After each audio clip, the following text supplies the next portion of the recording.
The UFO invasion is going on. After the flood, it takes a different form. The fallen angels, led by Lucifer, are deprived of power. Their access to heaven as sons of God is blocked. They are launching a new project against humanity called Mythical Gods. History keeps secrets and mysteries. One of them is Babylon. The cruel dictator Nimrod erects a tower in an effort to become equal to the gods. Babylon, gate of the gods, an open portal for aliens. Fallen angels came to people. They fought battles in the sky and appeared to earthlings to impart knowledge. After the flood, the Creator does not trust the earth to people. He himself came down to see. The grandiose construction ends in failure. Gate of the gods, or gate of hell. The point of contact with the UFO becomes the epicenter of the explosion from space. The terrible fury of heavenly fire fell on the earth. The tower, half burned and melted by a monstrous temperature, was preserved as a monument to the wrath of heaven. The Creator confounded the languages of people. They ceased to understand each other and scattered throughout the entire earth. This is how languages and races appeared. God saved man from union with aliens and degeneration. Satan and the fallen angels continue to work on the UFO implementation project. They appear to people in the form of gods. Each nation worships its own deities, aliens from super civilizations. Fallen angels pass on knowledge and connect with women during ritual sacrifices. People mistake aliens for gods and born creatures for children of gods. This is how the Rephaim appear. These are the giants, the wicked, the tyrants, the giants. Descendant of the Rephaim in the Holy Book sounds like a descendant of the dead. It's written that they will not be resurrected. So, they're not people? After all people will be resurrected.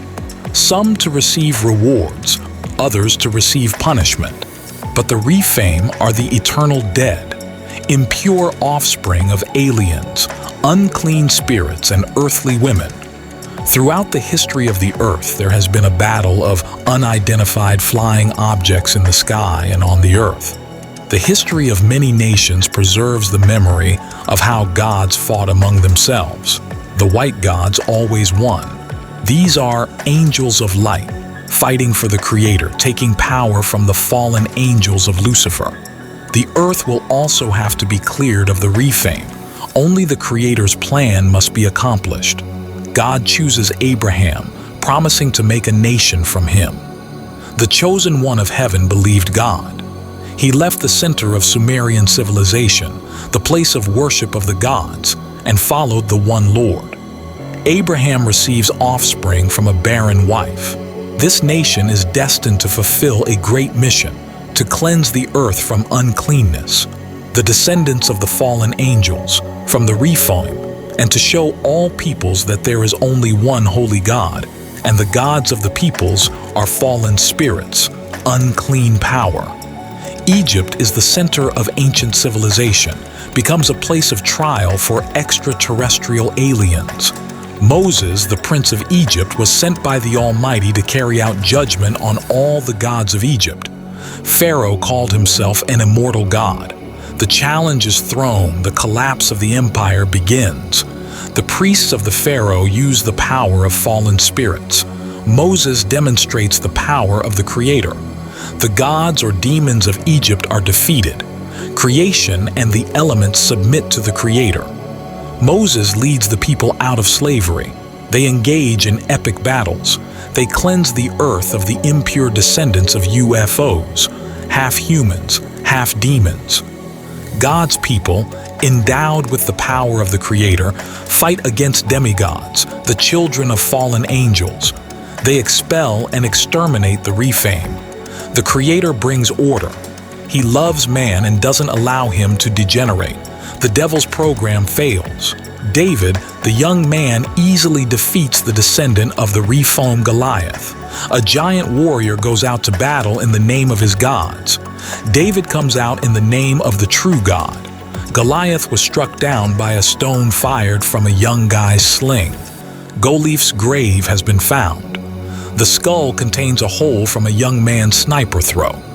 The Almighty gave power and strength to his people to destroy the wicked half-breeds from the earth. The earth has been cleansed and is preparing for the greatest event in human history. The coming of the true God into the world and the beginning of a new calendar from the nativity of Christ. When God was born in the flesh, he showed the angels and people who the holy God is. His body was much weaker and more vulnerable than that of the angels, but he did not sin. Only a saint could defeat hell, defeat death, and rise from the dead. The sinful and the impure cannot do this. The coming, the birth of God in the flesh, is a project that the devil and angels have always encroached upon. Jesus Christ, having come, continues God's plan to cleanse the earth of evil spirits. He drives out demons, heals the sick, raises the dead, and forgives sins. Satan is defeated. He decides to kill Jesus, and so Christ was crucified. The devil tells hell to accept a guest. Hades sensed something was wrong and locked himself up. The gates of hell have closed. But when Christ descended into hell, he smashed the gates of hell and its bolts. Hell handed over the keys. All power passes to Christ. The devil miscalculated. His power and strength were taken away from him. The resurrection of Jesus Christ from the dead takes place. Death hands over the keys. Today, all over the world, God's people drive out the devil and demons. Unidentified flying objects have been identified. These are demons. They are defeated. The world recognizes Christ as Lord and God. A new chronology begins from the birth of Christ. And now it's our time. Contacts with UFOs continue. Fallen angels are counterfeiting the most grandiose event of the near future, the second coming of Jesus Christ to earth. The Lord will come on the clouds to take away his church. But impure spirits show the world a copy in the form of UFOs that appear in the sky and pick up people for contacts. Humanoids try to copulate with humans, but their power is limited by God. They cannot reproduce mutated offspring. In our time, man takes on the role of God. All the powers of the world are looking for the secrets of immortality. They are trying to stop the mechanism of self-destruction and aging. They want to scan a person's mind and put it into a robot. Embryos are being genetically modified in an attempt to achieve immortality. But history teaches that everything that happens not according to the will of the Creator will be destroyed. The mutated Nephilim and Rephaim were destroyed. Is today's man really higher than God? Humanity will be offered the secret of immortality. Everyone will be tested whether they will follow the Antichrist, who promises immortality but cannot give it, or God, who gives eternal life. Subscribe to Saltonenko channel so that together we can fulfill the will of God and fill our planet with the revelations of the Lord.